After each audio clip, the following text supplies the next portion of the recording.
नमस्कार साथियों,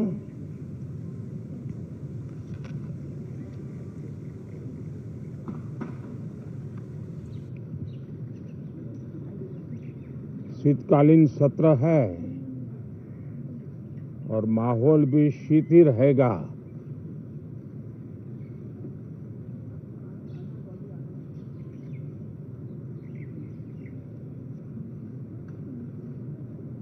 दो 2024 का ये अंतिम कालखंड चल रहा है।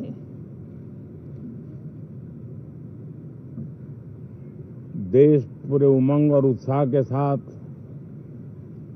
2025 के स्वागत की तैयारी में भी लगा हुआ है।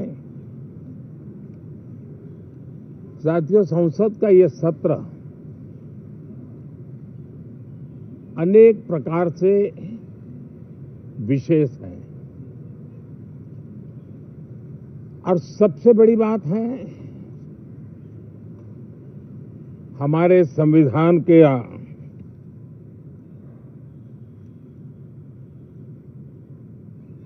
75 साल की यात्रा, 75वें साल में उसका प्रवेश, ये अपने आप में लोकतंत्र के लिए एक बहुत ही उज्जवल अवसर है। और कल संविधान सदन में सब मिलकर के इस संविधान के 75वें वर्ष की उसके उत्सव की मिलकर के शुरुआत करेंगे।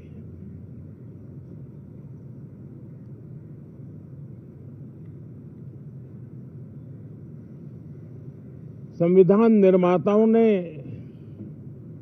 संविधान निर्माण करते समय एक एक बिंदु पर बहुत विस्तार से बहस की है और तब जाकर के ऐसा उत्तम दस्तावेज हमें प्राप्त हुआ है। और उसकी एक महत्वपूर्ण इकाई है हमारी संसद। हमारे सांसद भी और हमारी संसद भी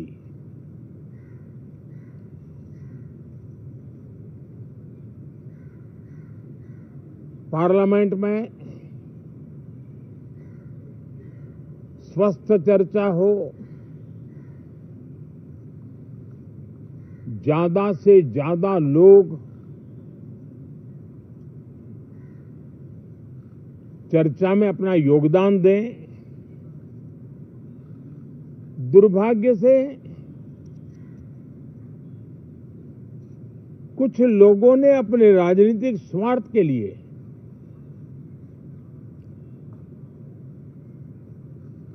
जिनको जनता ने अस्वीकार किया है, वे संसद को भी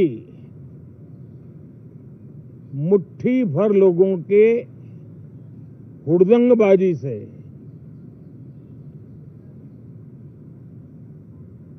कंट्रोल करने का लगातार प्रयास कर रहे हैं। उनका अपना मकसद तो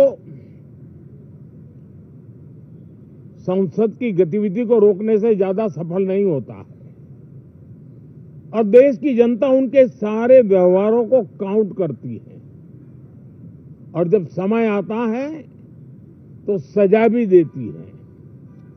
लेकिन सबसे ज्यादा पीड़ा की बात यह है कि जो नए सांसद होते हैं, नए विचार, नई ऊर्जा लेकर के आते हैं और ये किसी एक दल में नहीं, सभी दल में आते हैं। उनके अधिकारों को कुछ लोग दबोच देते हैं। सदन में बोलने का उनको अवसर तक नहीं मिलता है। लोकतांत्रिक परंपरा में हर पीढ़ी का काम है आने वाली पीढ़ियों को तैयार करे, लेकिन 80-80, 90-90 बार जनता ने जिनको लगातार नकार दिया है, वे न संसद में चर्चा होने देते हैं, न लोकतंत्र की भावना का सम्मान करते हैं, न ही वह लोगों की आकांक्षाओं का कोई महत्व समझते हैं, उनका उसके प्रति कोई दायित्व है वो कोई समझ पाते हैं। और उसका परिणाम है वो जनता की उम्मीदों पर कभी भी खरे नहीं उतरते हैं और परिणाम स्वरूप जनता को बार बार उनको रिजेक्ट करना पड़ रहा है। साथियों, ये सदन लोकतंत्र की 2024 के पार्लियामेंट के चुनाव के बाद देश की जनता को अपने अपने राज्यों में कुछ स्थानों पर अपनी भावना, अपने विचार, अपनी अपेक्षाएं प्रकट करने का अवसर मिला है। उसमें भी 2024 के लोकसभा के चुनाव के नतीजों को और अधिक ताकत दी गई है राज्यों के द्वारा, और अधिक बल प्रदान किया गया है, और अधिक समर्थन का व्याप बढ़ा है। और लोकतंत्र की यह शर्त है कि हम जनता जनार्दन की भावनाओं का आदर करें, उनकी आशा अपेक्षाओं पर खरा उतरने के लिए दिन रात मेहनत करें। मैं बार बार खास करके विपक्ष के साथियों से आग्रह करता रहा हूं, और कुछ विपक्ष बहुत जिम्मेदारी से व्यवहार करते भी हैं। उनकी भी इच्छा रहती है कि सदन में सुचारू रूप से काम हो, लेकिन लगातार जिनको जनता ने नकार दिया है, वे अपने साथियों की बात को भी दबोच देते थे, उनकी भावनाओं का भी अनादर करते हैं, लोकतंत्र की भावनाओं का अनादर करते हैं। मैं आशा करता हूं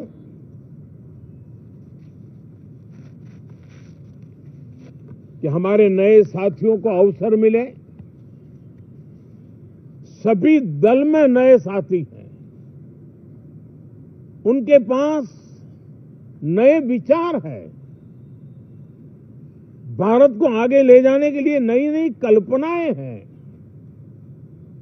और आज विश्व भारत की तरफ बहुत आशा भरी नजर से देख रहा है। तब हम संसद का समय का उपयोग वैश्विक स्तर पर भी भारत के आज जो सम्मान बढ़ा है, भारत का प्रति जो आकर्षण बढ़ा है, उसको बल प्रदान करने वाला हमारा व्यवहार रहना चाहिए। विश्व के अंदर भारत को ऐसे अवसर बहुत कम मिलते हैं जो आज मिला है, और भारत की संसद से वो संदेश भी जाना चाहिए कि भारत के मतदाता उनका लोकतंत्र के प्रति समर्पण, उनका संविधान के प्रति समर्पण, उनका संसदीय कार्य पद्धति पर विश्वास संसद में बैठे हुए हम सबको जनता जनार्दन की इन भावनाओं पर खरा उतरना ही पड़ेगा और समय की मांग है। हम अब तक जितना समय गंवा चुके हैं उसका थोड़ा पश्चाताप करें और उसका परिमार्जन करने का उपाय यही है कि हम बहुत ही तंदुरुस्त तरीके से हर विषय के अनेक पहलुओं को संसद भवन में हम उजागर करें। आने वाली पीढ़ियां भी पढ़ेगी उसको, उसमें से प्रेरणा लेगी।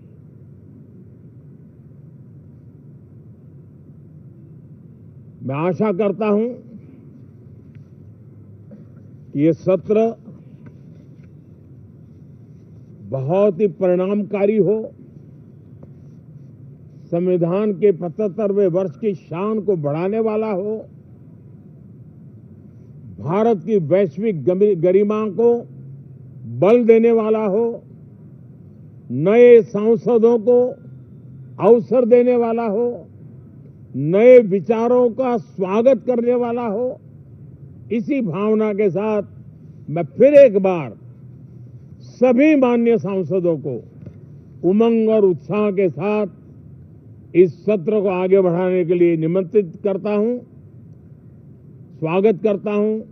आप सब साथियों का भी बहुत बहुत धन्यवाद। नमस्कार।